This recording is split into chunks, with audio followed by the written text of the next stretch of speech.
कई बार बोलता भी हूँ मैं बच्चों को, ऑफलाइन में ही बोलता हूँ कि अगर मैं तुम्हें तुम्हारी सिलेक्शन की झांकी अभी दिखा दूं, इमेजिन करो, चलो आज से 2 साल बाद हम लोग चलते हैं, आपकी पोस्टिंग मेरे भाई लंदन में है, ठीक है, रशिया में है, चलिए मान लेते हैं, और मेरे भाई वहां पर पोस्टिंग, और आप सारे फायदे उठा रहे हो, महीने का 4-5 लाख रुपया कमा रहे हो, आपके पास अच्छा खासा क्वार्टर भी है, अच्छा खासा पावरफुल जॉब भी है, ठीक है, पूरा बीवी बच्चों के साथ सब कुछ हो, बच्चे स्कूल में पढ़ते हैं, फीस नहीं देना है, ठीक है, क्योंकि भारत में इस समय सबसे महंगा क्या है मेरे भाई, किसी व्यक्ति का कमाया हुआ आधा पैसा उसके बच्चों को पढ़ाने में ही निकल जाता है। आज मैं बात कर रहा था जो हमारे एक तरीके से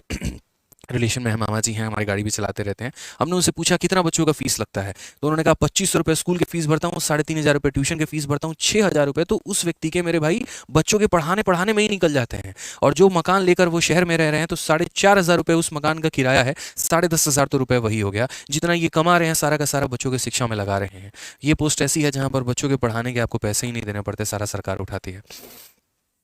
और करना क्या है तो मेरे भाई कुछ नहीं, चंद किताबें हैं, 2 साल हैं, डेडिकेशन के साथ पढ़ना है, सिलेक्शन हो जाएगा, अपना भविष्य भी सुधर जाएगा, आने वाली पीढ़ी का भी सुधर जाएगा, और पीछे माँ बाप जो है उनका भी सुधर जाएगा। तो और क्या चाहिए भाई, कर लो यार थोड़ी सी मेहनत। कहाँ छोटी छोटी चीज़ों में उलझे पड़े हो, इंस्टाग्राम पे कौन वायरल हो रहा है, इंडिया पाकिस्तान का मैच है तो ये है तो वो है, कुछ पल कुछ चीज़ें कुछ हद तक अच्छी लगती हैं, लेकिन उसके बाद एट द एंड अपने करियर के बारे में सोचो। मैं अगर आज अपने आप में मेरे भाई बात करूँ तो मुझे दुनिया के बारे में बाद में फ़र्क पड़ता है, ठीक है, कौन आया कौन गया, क्या आया क्या नहीं गया, मुझे अपने करियर को लेकर सबसे ज़्यादा चिंता रहती है, शुरू से रही है हमेशा, कि अगर आप अपने आप को बनाएंगे ना मेरे भाई तो दुनिया आपको पूछेगी, और आप अपने आप को नहीं बनाएंगे तो कोई नहीं पूछने वाला है, इस बात को ध्यान रखो। आज मेरे पापा आए थे, और आज ही मेरे भाई पापा जो है 5 महीने के बाद यहाँ आए हैं,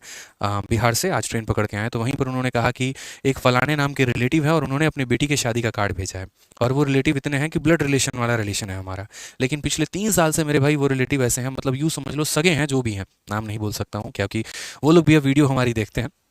थोड़ा उनको आहत पहुंचेगा, ठीक है। तो यहाँ पर पिछले 3 सालों में उन लोगों ने कभी ना हमसे मैसेज किया, ना कभी हमारा कॉल देखा, ना कभी हमें याद किया, कई मुसीबत में हम पड़ते चले गए, लेकिन उन लोगों ने कभी याद करना भी बेहतर नहीं समझा, बात करना भी बेहतर नहीं समझा। और जब आपका वक्त बदलता है ना तो लोग आपके साथ साथ चलना शुरू कर देते हैं, उनको लगता है कि यार इसके साथ नहीं रहे तो मेरे भाई हम पीछे रह जाएंगे, किसी भी तरीके से इसका हाथ पैर पकड़ लो, शायद हम थोड़ा सा आगे बढ़ जाएं।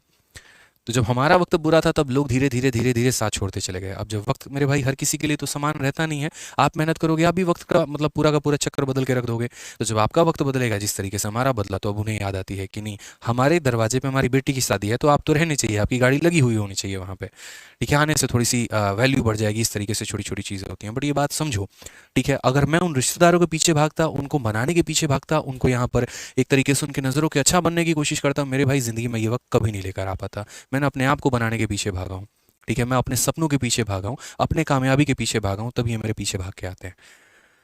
ठीक है। तो ज़िंदगी में आप भी है, कोई दोस्त है, अजीज फ्रेंड है, महिला मित्र है, या कोई भी है, एक्स वाई जेड है, कुछ भी है, अगर कोई आपकी वैल्यू नहीं करता मत भागो पीछे, अपने आप को बनाने में पीछे भागो, अपने सपनों के पीछे भागो। कौन तुम्हारी वजह से दुखी है, कौन तुम्हारी वजह से रो रहा है, कौन तुम्हारी वजह से खुश है, घंटा फर्क मत लो।